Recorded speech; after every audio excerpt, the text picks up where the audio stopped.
Hello friends, ഇന്ന് നമ്മൾ നോക്കാൻ പോകുന്ന വീഡിയോ നമ്മൾ സീലിങ്ങിൻ്റെയൊക്കെ വയറിങ്ങും അതുപോലെ തന്നെ സീലിങ്ങിൽ ലൈറ്റും കാര്യങ്ങളൊക്കെ കൊടുക്കുന്ന സമയത്ത് നമ്മൾ ഫ്ലിക്കറിങ് എന്ന് പറയുന്ന അവസ്ഥ പല LED സെറ്റുകൾക്ക് നമുക്ക് കാണാൻ സാധിക്കുന്നതായിരിക്കും.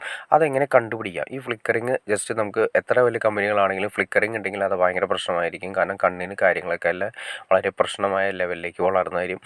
അപ്പോൾ അത് നമുക്ക് എങ്ങനെ കണ്ടുപിടിക്കാമെന്നും വളരെ സിമ്പിളായിട്ട് കണ്ടുപിടിക്കാമെന്നും ഇതെങ്ങനെ നമുക്ക് സീലിംഗ് ലൈറ്റ്സ് കറക്റ്റായിട്ട് നമുക്ക് എങ്ങനെ നമുക്ക് അളവ് കട്ട് ചെയ്ത് എങ്ങനെ സീലിങ്ങിൽ പിടിപ്പിക്കാമെന്നുള്ള ഡീറ്റെയിൽ വീഡിയോ ആണ് നമ്മൾ ഇന്നത്തെ വീഡിയോയിൽ ചെയ്യാൻ പോകുന്നത്.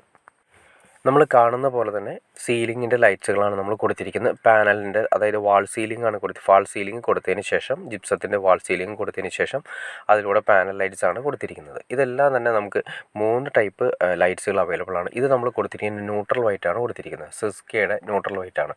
ഈ ലൈറ്റിന് ഒരു പ്രത്യേകതയുണ്ട്, അതായത് ക്ലിയർ സൈറ്റ് എന്നാണ് കമ്പനി പറയുന്നത്. അതുപോലെ തന്നെ ഫ്ലിക്കറിങ് ഒട്ടുമില്ലാത്ത കറക്റ്റായിട്ട് നമുക്ക് കാര്യങ്ങൾ അറിയാൻ പറ്റും. കാരണം ഫ്ലിക്കറിങ് ഒട്ടും വരാത്ത രീതിയിലുള്ള അത് കണ്ണിനായി പ്രൊട്ടക്ഷൻ വരുന്ന രീതിയിലുള്ള 8 വാട്ടിൻ്റെ സിസ്കയുടെ LED ആണ് കൊടുത്തിരിക്കുന്നത്. അതിൻ്റെ MRP കാര്യങ്ങളൊക്കെ ജസ്റ്റ് നമുക്കൊന്ന് പറയാം. അതിന് മുന്നേ നമ്മളിത് എന്താണെന്ന് വ്യക്തമായിട്ട് അറിഞ്ഞിരിക്കണം. നമ്മൾ മൊബൈലിൽ, അതായത് സീലിംഗ് ലൈറ്റ്സ് കാര്യങ്ങൾ നമ്മൾ മൊബൈലിൽ പെട്ടെന്ന് അറിയാൻ പറ്റില്ല. മൊബൈലിൽ നമ്മൾ വീഡിയോ കാര്യങ്ങളൊക്കെ എടുക്കുന്ന സമയത്ത് ലൈറ്റ് ബ്ലിങ്ക് ചെയ്യുന്നത് കാണാൻ സാധിക്കും. ഈ ബ്ലിങ്കിങ് നമ്മൾ ഫുൾ ടൈം യൂസ് ചെയ്തിട്ടുണ്ടെങ്കിൽ കണ്ണിന് പല പല പ്രശ്നങ്ങൾ ഉണ്ടാക്കാനുള്ള ചാൻസസ് കൂടുതലാണ്. ഈ ഫ്ലിക്കറിങ് നമുക്കറിയാൻ പറ്റും. അതായത് എല്ലാ ലൈറ്റ്സുകളും വരുന്നില്ല, ചില കമ്പനികളുടെയും അതുപോലെ തന്നെ ലോക്കൽ ലൈറ്റ്സുകളാണ് ഫ്ലിക്കറിങ് വരുന്നത്. ഇത് എങ്ങനെയെന്ന് വ്യക്തമായിട്ട് മനസ്സിലാക്കണമെങ്കിൽ നിങ്ങളുടെ വീട്ടിൽ ഇത് വേണ്ട, ഞാൻ ജസ്റ്റ് നിങ്ങളെ കാണിച്ചുതരാം. ക്യാമറയിൽ നമ്മൾ എടുക്കുന്ന സമയത്ത് ജസ്റ്റ് ഒരു ഫ്ലിക്കറിങ് പോലും ഈ ലൈറ്റിന് കാണാൻ സാധിക്കില്ല. ഇതാണ് ഇതിൻ്റെ ഏറ്റവും വലിയ പ്രത്യേകത. അതായത് നമ്മൾ മൊബൈലിൽ എടുക്കുമ്പോഴാണ് ഒരു ലൈറ്റ് ബ്ലിങ്ക് ചെയ്തിരിക്കുന്നത് കാണാൻ സാധിക്കുന്നത്.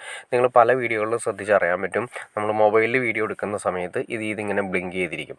ഈ ഒരു ലൈറ്റ് അതിൻ്റെ ഏറ്റവും വലിയ പ്രത്യേകത സിസ്കയാണ്. അത്യാവശ്യം നല്ല ഹൈ ക്വാളിറ്റിയിൽ ഇറക്കുന്ന പ്രൊഡക്ട്സ് ആണ്. അതിന് MRP കാര്യങ്ങൾ ഞാൻ ജസ്റ്റ് നിങ്ങളൊന്ന് കാണിച്ചു തരാം. 600 സംതിങ് ആണ് റേറ്റ് വരുന്നത്. എന്നാൽ അത്ര റേറ്റ് വരുന്നതിന് എന്തായാലും കുറച്ചുകൂടി റേറ്റ് നമുക്ക് താഴ്ത്തി കിട്ടുന്നതായിരിക്കും. ശരിക്കും പറഞ്ഞാൽ ഇതുപോലുള്ള ടെക്നോളജികൾ യൂസ് ചെയ്യുന്നതാണ് ഏറ്റവും നല്ലത്. കാരണം ഫ്ലിക്കറിങ് നമ്മൾ അറിയില്ല, അത് നമ്മൾ കണ്ണിന് പെട്ടെന്ന് കണ്ടുപിടിക്കാൻ പറ്റില്ല. പക്ഷേ ഭാവിയിൽ നമ്മൾ അതേ ലൈറ്റ് തന്നെ യൂസ് ചെയ്തിട്ടുണ്ടെങ്കിൽ കുട്ടികളും കാര്യങ്ങളൊക്കെ പഠനവും കാര്യങ്ങളൊക്കെ അങ്ങനത്തെ ഫ്ലിക്കറിങ്ങിൽ പഠിച്ചിട്ടുണ്ടെങ്കിൽ അത് വലിയ പ്രശ്നങ്ങൾക്ക്, കണ്ണിൻ്റെ രോഗങ്ങൾക്ക് കാര്യങ്ങൾക്കൊക്കെ കാരണമാകും. അപ്പോൾ ഒറ്റ കാരണം കൊണ്ട് തന്നെയാണ് കമ്പനി ഇതുപോലെയുള്ള ലേറ്റസ്റ്റ് ടെക്നോളജി അവതരിപ്പിച്ചിരിക്കുന്നത്. അത് നിങ്ങളിനി ജസ്റ്റ് എന്തെങ്കിലും സംശയം ഉണ്ടെങ്കിൽ മൊബൈലിൽ നമ്മൾ യൂസ് ചെയ്യുന്ന പാനൽ ലൈറ്റ്സിൻ്റെ അടുത്തുകൊണ്ട് മൊബൈലിൽ ജസ്റ്റ് ഒന്ന് വീഡിയോ എടുത്ത് നോക്കുക.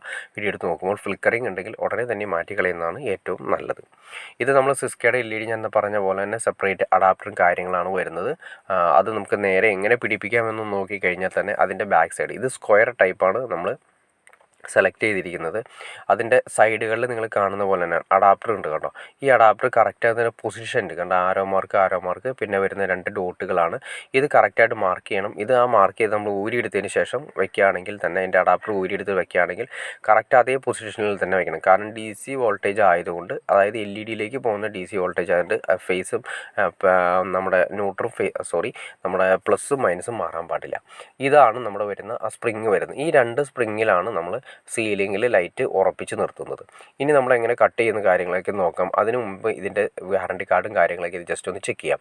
ഇതിൻ്റെ ഓരോ കറക്റ്റായിട്ട് അതിൻ്റെ കാര്യങ്ങൾ പറയുന്നുണ്ട്. എൻ്റെ ഏറ്റവും അട്രാക്ഷൻ പറയുന്നത് ഫ്ലിക്കറിംഗ് ആണ്. ഫ്ലിക്കറിങ്ങിൻ്റെ സിസ്റ്റമാണ് കമ്പനി പറയുന്നത്. അതെങ്ങനെ കണ്ടുപിടിക്കാമെന്ന് അതിൻ്റെ ഡീറ്റെയിൽ ആയിട്ടും പിന്നെ വാറണ്ടി കാർഡ് 2 വർഷത്തെ വാറണ്ടി കാർഡാണ് നമുക്ക് തരുന്നത്. അതായത് പുതിയ ലേറ്റസ്റ്റ് ടെക്നോളജി വരുന്നത് ഇത് ഉപയോഗിക്കണം എന്നാണ് എൻ്റെ ഒരു പേഴ്സണൽ അഭിപ്രായം. കാരണം നമ്മൾ ഈ സമയത്ത് നമ്മൾ ഇതുപോലെ തന്നെ വീഡിയോസ് കാര്യങ്ങൾ എടുക്കുന്ന സമയത്ത് വീഡിയോസിൽ വരുന്ന ഫ്ലിക്കറിങ് നമുക്ക് ശ്രദ്ധയിൽപ്പെട്ടിട്ടുണ്ട്. അപ്പോൾ നമുക്കിതെങ്ങനെ ഒരു മാറ്റം ഉണ്ടാകുന്ന അന്ന് ചിന്തിച്ചിട്ടുണ്ട്. പക്ഷേ അതിനുള്ള സൊല്യൂഷനായിട്ടാണ് നമുക്കിതുപോലെ ഒരു ലൈറ്റ് നമുക്ക് കിട്ടിയത്. ഇനി നമുക്കിതെങ്ങനെയാണ് ഫിറ്റ് ചെയ്യണമെന്ന് നോക്കാം. ഇതിൻ്റെ സൈഡിൽ നിങ്ങൾ കാണുന്ന പോലെ തന്നെ ഏകദേശം ഒരു 1 സെൻറ്റിമീറ്ററിൻ്റെ ഗ്യാപ്പേ ഉള്ളൂ. അപ്പോൾ ഈ 1 സെൻറ്റിമീറ്റർ ഉള്ളളവ് വരുന്ന രീതിയിലായിരിക്കണം നമുക്ക് കട്ട് ചെയ്യേണ്ടത്. എന്നാൽ 1 സെൻറ്റിമീറ്റർ പുറത്തേക്ക് പോയി കഴിഞ്ഞാൽ ആ ലൈറ്റ് കറക്റ്റായിട്ട് വിട്ടുപോകും. അതിന് മുമ്പ് എന്താണെന്ന് വെച്ചിട്ടുണ്ടെങ്കിൽ ഈ കമ്പനി തന്നെ തരുന്ന ബാസ് ബോർഡ്, അതായത് അതിൻ്റെ ഒക്കെ കേസ് എടുക്കുക, അല്ലെങ്കിൽ വേണമെങ്കിൽ ഒരു മൾട്ടിവുഡിൻ്റെ പീസ് എടുത്തതിന് ശേഷം കറക്റ്റായിട്ട് നമുക്കതൊന്ന് മാർക്ക് ചെയ്യാം. ഇതെങ്ങനെ മാർക്ക് ചെയ്യുന്നതെന്ന് ആദ്യമേ തന്നെ നോക്കണമെങ്കിൽ ഇത് നമ്മൾ ജസ്റ്റ് പുറത്തേക്ക് വയ്ക്കുക. അതിനുശേഷം കണ്ടോ, ഞാൻ നിങ്ങളെ കാണിച്ചു തരാം. ആ സിസ്കയുടെ LED തന്നെ നേരെ ഓപ്പോസിറ്റായിട്ട് തിരിച്ചു പിടിക്കുക, അതായത് ഓപ്പോസിറ്റ് തിരിച്ചു പിടിക്കുക. അതിന് മുന്നേ ഇതെന്താണെന്ന് വെച്ചിട്ടുണ്ടെങ്കിൽ നമ്മൾ ഈ അളന്ന ഡീറ്റെയിൽ ആയിട്ട് എടുത്തത് നമുക്കിതുപോലെ തന്നെ കട്ട് ചെയ്ത് കഴിഞ്ഞതിന് ശേഷമുള്ള വീഡിയോ ഞാൻ ജസ്റ്റ് നിങ്ങളൊന്ന് കാണിച്ചു തരാം. കണ്ട, ഇങ്ങനെയാണ് സ്ക്വയറിൽ കട്ട് ചെയ്യണം. സ്ക്വയറിൽ കട്ട് ചെയ്യുമ്പോൾ ഒരുപാട് കാര്യങ്ങൾ ശ്രദ്ധിക്കാനുണ്ട്. ചരിഞ്ഞ് പോവാതെ ശ്രദ്ധിക്കണം. കാരണം നമുക്ക് അറേഞ്ച് ചെയ്യാൻ പറ്റുന്നതിന് ഒരു പരിധി ഉണ്ടാവും സ്ക്വയർ ആയതുകൊണ്ട്. റൗണ്ട് ആണെങ്കിൽ നമുക്ക് യാതൊരു പ്രശ്നങ്ങളും കാര്യങ്ങളില്ല. സ്ക്വയർ ആയതുകൊണ്ട് നമുക്കൊരു പരിധി ഉണ്ടാവും. അപ്പോൾ ഇത് വെച്ച് മാർക്ക് ചെയ്തതിന് ശേഷം ജിപ്സത്തിൽ നമുക്ക് ബ്ലേഡ് ഉപയോഗിച്ച് ഹാക്സോ ബ്ലേഡ് ഉപയോഗിച്ച് വളരെ സിമ്പിളായിട്ട് തന്നെ കട്ട് ചെയ്തെടുക്കാൻ സാധിക്കും. അപ്പോൾ ഇത് പിടിക്കുന്നതാണ്. ഇത് ഈ ജിപ്സം ബോർഡ് കട്ട് ചെയ്ത് വന്നിരിക്കുന്നത് കാണാൻ സാധിക്കും. കണ്ടോ, ജിപ്സം ബോർഡ് നമ്മൾ വളരെ സിമ്പിളായിട്ട് നമ്മുടെ ബ്ലേഡ് ഹാക്സോ ബ്ലേഡ് ഉപയോഗിച്ചിട്ട് വളരെ സിമ്പിളായിട്ട് തന്നെ കട്ട് ചെയ്തെടുക്കാൻ സാധിക്കും. എൻ്റെ സെൻറ്ററിൽ ഒരു മാർക്കിങ്ങും കാര്യങ്ങളൊക്കെ ഉണ്ട്. ഇനി ഇതെങ്ങനെ ചെയ്യുന്നു എന്ന് ഡീറ്റെയിൽ ആയിട്ട് നമുക്ക് പറഞ്ഞുതരാം. അതിൻ്റെ മാർക്കിങ് കാര്യങ്ങൾ എങ്ങനെ ചെയ്യുന്നു എന്ന് ഡീറ്റെയിൽ ആയിട്ട് നമുക്ക് പറയാൻ സാധിക്കും. ആദ്യമേ തന്നെ നമ്മൾ വേണ്ട, അതായത് ജിപ്സത്തിൻ്റെ അല്ലെങ്കിൽ എന്താണോ വേണ്ടത് അത് നമ്മൾ എടുത്തതിന് ശേഷം ഒരു പീസ് മാറ്റിയതിന് ശേഷം മൾട്ടിവുഡ് എന്തെങ്കിലും എടുത്തതിന് ശേഷം അതവിടെ വെച്ചതിന് ശേഷം അതിലേക്ക് നമ്മൾ കറക്റ്റായിട്ട് ഈ LED ഈ ഔട്ടർ നമ്മളിങ്ങനെ കറക്റ്റായിട്ട് പുറത്ത് വയ്ക്കുക. ഔട്ടർ പുറത്ത് വെച്ചതിന് ശേഷം അതൊന്ന് മാർക്ക് ചെയ്യുക. ആദ്യം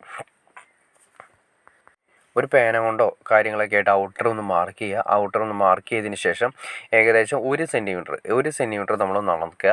ആദ്യമേ തന്നെ ഔട്ടർ ഒന്ന് കറക്റ്റായിട്ട് മാർക്ക് ചെയ്യുക. ഔട്ടർ കറക്റ്റായിട്ട് വെച്ചതിന് ശേഷം മാർക്ക് ചെയ്തതിന് ശേഷം 1 സെൻറ്റിമീറ്റർ ഉള്ളിലേക്ക് കിടക്കുന്നുണ്ട്. അതിൻ്റെ ആ പ്രൊജക്ഷൻ കിടക്കുന്ന 1 സെൻറ്റിമീറ്റർ. ആ 1 സെൻറ്റിമീറ്റർ ഇതിൻ്റെ അകത്തേക്ക് മാർക്ക് ചെയ്യുക. എല്ലാ കോർണറിൽ നിന്നും മാർക്ക് ചെയ്തതിന് ശേഷം വീണ്ടും ഒരു ലൈൻ അത് കറക്റ്റായിട്ട് വരച്ചതിന് ശേഷം ഒന്നല്ലെങ്കിൽ നമ്മുടെ കത്രിക ഉപയോഗിച്ചിട്ടോ സിസേഴ്സ് ഉപയോഗിച്ചിട്ടോ അല്ലെങ്കിൽ ബ്ലേഡ് ഉപയോഗിച്ചിട്ടോ കട്ട് ചെയ്ത് മാറ്റുക. ഇപ്പോൾ കറക്റ്റായിട്ട് നമുക്ക് അതിൻ്റെ ഉള്ളളവ് കിട്ടും. ഇനി വെച്ചിട്ട് വേണം, ഈ ഡെമോ വെച്ചിട്ട് വേണം നമ്മൾ ശരിക്കും എല്ലാ കട്ടിങ് ചെയ്യുന്നതിന്. അല്ലെങ്കിൽ എന്തെങ്കിലും സംഭവിച്ചു കഴിഞ്ഞിട്ടുണ്ടെങ്കിൽ ഒരുപാട് പുറത്തേക്ക് പോയി കഴിഞ്ഞാൽ ഒന്നല്ലെങ്കിൽ ജസ്റ്റ് അതിൻ്റെ അകത്തേക്ക് കയറാതെ വരും. അതല്ലെങ്കിൽ എന്ത് സംഭവിക്കുന്നത് വെച്ചിട്ടുണ്ടെങ്കിൽ പുറത്തേക്ക് കട്ടിങ് കഴിഞ്ഞതിന് ശേഷം ജിപ്സം ബോർഡ് കാണും. പിന്നെ രണ്ടാമത് അപ്പോൾ ഓൾറെഡി നമ്മൾ എന്തെങ്കിലും അലൈൻ ചെയ്യാനോ അതായത് സ്ക്വയർ അഡ്ജസ്റ്റ് ചെയ്യുന്ന സമയത്ത് ഈ ഹോളുകൾ കാണാനുള്ള ചാൻസ് ഉണ്ട്. അപ്പോൾ ഈ ഹോളുകൾ കണ്ടു കഴിഞ്ഞിട്ട് വീണ്ടും ജിപ്സം വെച്ച് അടയ്ക്കേണ്ട ഒരു അവസ്ഥ വരും. സീലിങ്ങിൻ്റെ എല്ലാ വർക്കും കാര്യങ്ങളും കഴിഞ്ഞ് കിടക്കുന്ന അവസ്ഥയാണെങ്കിൽ അങ്ങനെ വരുന്ന സമയത്ത് ഭയങ്കര പ്രശ്നമായിരിക്കും. അത് വീണ്ടും ജിപ്സോട്ട് പൊട്ടിയിട്ട് വീണ്ടും പെയിൻറ്റ് ചെയ്യേണ്ട ഒരു അവസ്ഥ വരും. ഇതിപ്പോൾ നമ്മൾ കൊടുത്തിരിക്കുന്ന ഫൈനൽ സ്റ്റേജാണ്. ഫ്ലിക്കറിങ് കാര്യങ്ങളും ഒന്നും തന്നെ ഇല്ല. ന്യൂട്രൽ വൈറ്റാണ് കൊടുത്തിരിക്കുന്നത്. സാധാരണ നമ്മൾ ഉപയോഗിക്കുന്നത് വാം വൈറ്റ്, ന്യൂട്രൽ വൈറ്റ്. കുറച്ചുകൂടി പ്രൊഫഷണൽ ലെവലിൽ വരുന്ന സമയത്ത് ന്യൂട്രൽ വൈറ്റാണ് ഏറ്റവും ബെറ്റർ. വാം വൈറ്റ്സ് ഉണ്ട്. വാം വൈറ്റ്സ് ചില കമ്പനികളുടെ വാം വൈറ്റ്സ് ഓവറായിട്ടൊരു മഞ്ഞ വെട്ടം കളർന്നു വരുന്നതായിട്ട് കാണാൻ സാധിക്കും. പക്ഷേ നിങ്ങൾ കാണുന്ന പോലെ തന്നെ ന്യൂട്രൽ വൈറ്റാണ് കുറച്ചുകൂടി പ്രൊഫഷണൽ ലെവലിൽ. ന്യൂട്രൽ ആകുമ്പോൾ സമയത്ത് നമുക്ക് കണ്ണിന് കാര്യങ്ങളൊന്നും തന്നെ പ്രശ്നങ്ങളില്ല. വൈറ്റും അല്ല എന്നല്ല വാമും അല്ലാത്ത, അതായത് ഒരു നല്ല രീതിയിലൊരു അട്രാക്ഷൻ കളറാണ് വീടിൻ്റെ അകത്ത് നിൽക്കുന്നത്. എപ്പോഴും ഒരു പോസിറ്റീവ് എനർജി ഫീൽ ചെയ്യുന്ന രീതിയിലുള്ള കളറാണ് നമുക്ക് എപ്പോഴും നിലനിൽക്കുന്നത്. അപ്പോൾ ഇതിനെക്കുറിച്ച് ഡീറ്റെയിൽ ആയിട്ട് നിങ്ങൾക്ക് മനസ്സിലായി കാണുമെന്ന് ഞാൻ വിചാരിക്കുന്നു. ഇനി എന്തെങ്കിലും ഡൗട്ട്സോ കാര്യങ്ങളോ ഉണ്ടെങ്കിൽ തീർച്ചയായിട്ടും കമൻറ്റ് ചെയ്യാനും മടിക്കരുത്. അതുപോലെ തന്നെ ഷെയർ ചെയ്യാനും മടിക്കരുത്. സബ്സ്ക്രൈബ് ചെയ്യാനും മടിക്കരുത്. ഓക്കെ ഫ്രണ്ട്സ്, അടുത്ത വീഡിയോയിൽ കാണുന്നവരെ ഓക്കെ.